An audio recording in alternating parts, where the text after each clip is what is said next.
Hello दोस्तों, स्वागत है आपके अपने चैनल नेहा वर्स में।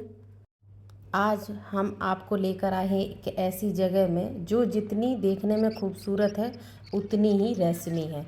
धनुषकोडी। इसे भारत का गोस्ट टाउन कहा जाता है। धनुषकोडी जाने वाले रास्ते में दोनों तरफ समुद्र हैं।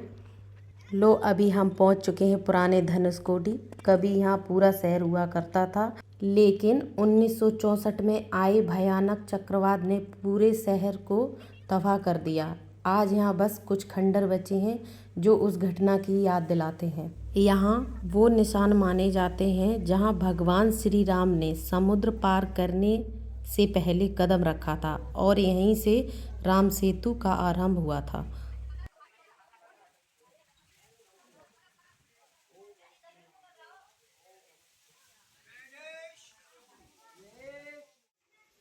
और अब हम आ गए हैं पुराने धनुषकोडी के रेलवे स्टेशन पर। यह जगह अब सिर्फ खंडरों में बदल चुकी है।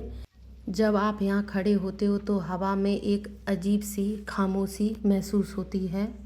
और अब हम पहुँच गए हैं भारत के आखिरी छोर यानी धनुषकोडी के लास्ट पॉइंट ऑफ इंडिया पर। यही वो जगह है जहाँ हिंद महासागर और बंगाल की खाड़ी एक दूसरे से मिलती हैं। हवा इतनी तेज़ है कि लगता है जैसे समुद्र खुद बोल रहा हो। यहाँ खड़े होकर मन में एक अजीब सी भावना उठती है कि अब इसके आगे कुछ नहीं, बस समुद्र और आसमान है। यही वो जगह है जहाँ धरती ख़त्म होती है और भारत का अंतिम कदम रखा गया। कई लोग यहाँ झंडा लेकर फ़ोटो खिंचवाते हैं और कहते हैं yes this is the end point of India. सच में अगर आप रामेश्वरम या धनुषकोडी आए हैं तो इस जगह के बिना आपकी यात्रा अधूरी है।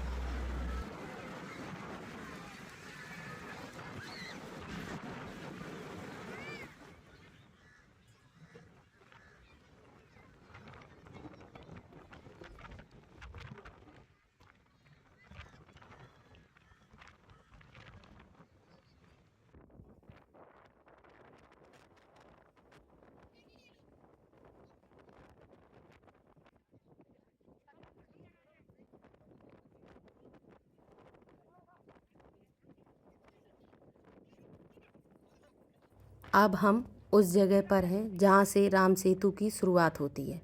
कहा जाता है कि यहीं से राम भगवान ने अपनी वानर सेना के साथ लंका जाने के लिए पुल बनाया था। आज वो पुल पानी के नीचे है, लेकिन सैटेलाइट तस्वीरों से अब भी उसकी झलक देखी जा सकती है।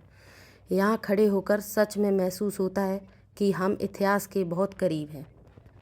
यह स्थान दिल के इतना करीब आ गया था कि यहाँ से जाने का मन ही नहीं हो रहा था। अब हम लोग यहाँ से जाएंगे विभीषण मंदिर। ऐसा कहा जाता है कि यहीं भगवान श्री राम ने रावण के भाई विभीषण को लंका का राजा बनाया था। जब विभीषण ने अधर्म का विरोध किया तो उन्हें लंका से निकाल दिया गया था और उन्होंने भगवान राम की शरण ली। यहाँ का वातावरण बहुत शांत और आध्यात्मिक है। लगता है जैसे लहरें खुद रामायण की कहानी को सुना रही हों। हम कुछ देर यहाँ पर बैठे, हमने नारियल पानी पिया, उसके बाद मैंने फ़ोटो क्लिक करवाई और मैंने अपने बेटे को बताया कि देखो बाबू, फिर यहाँ से नहीं आएंगे कभी घूमने। पर मेरा बेटा है ना, समुद्र को देख के भागता है कि चलो मम्मा फिर से नहाता हूँ मैं इसमें।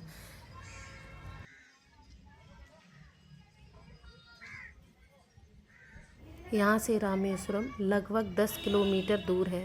यहाँ से देखो कुछ नज़ारे इस तरीके से दिखाई देते हैं। अब हम रामेश्वरम वापस जा रहे हैं। अभी हम लोग एपीजे अब्दुल कलाम हाउस गए जहाँ पर वीडियोग्राफी अलाउड नहीं था, पर फिर भी हमने थोड़ी सी चुपके से बना ली। श्री रामार्थ मंदिर के सीता कुंड में हम लोग घूमने गए।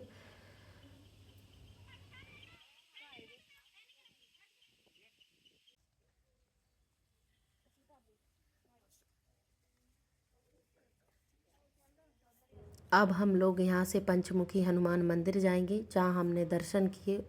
उसके बाद यहीं पास में एक म्यूज़ियम है जिसमें वो पत्थर रखे हुए जो पानी में तैरते हैं।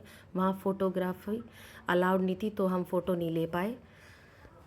उसके बाद हम लोग यहाँ से लक्ष्मण तीर्थम गए। वहाँ हमने दर्शन किए। वहाँ पे भी फ़ोटोग्राफ़ी अलाउ नहीं थी। बाहर से जितना मुझे समझ में आया मैंने ले लिया। उसके बाद हम लोगों का फ़ोन बंद करवा दिया गया। हम लोग अपने रूम पर वापस आए, पैकिंग की, थोड़ी देर रेस्ट किया।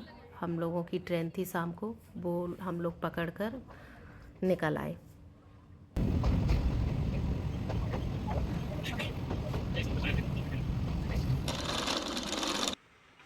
रामेश्वरम आने का सबसे अच्छा समय अक्टूबर से मार्च तक का होता है। यहाँ पहुँचने के लिए आप मदुरई या रामानाथपुरम से ट्रेन या टैक्सी ले सकते हैं। सुबह का समय पम्बन ब्रिज और धनुषकोडी बीच घूमने का सबसे अच्छा रहता है।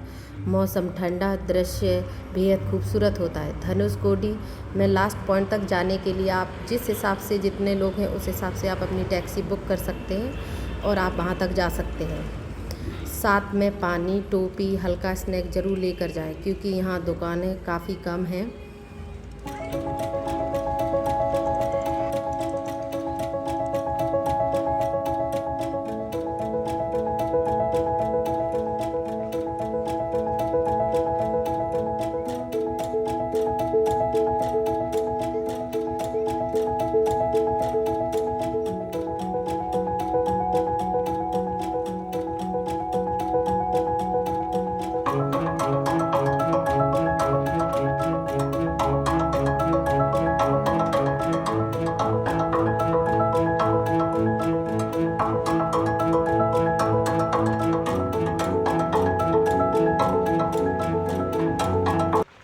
तो दोस्तों हमारी यात्रा इस तरह समाप्त होती है।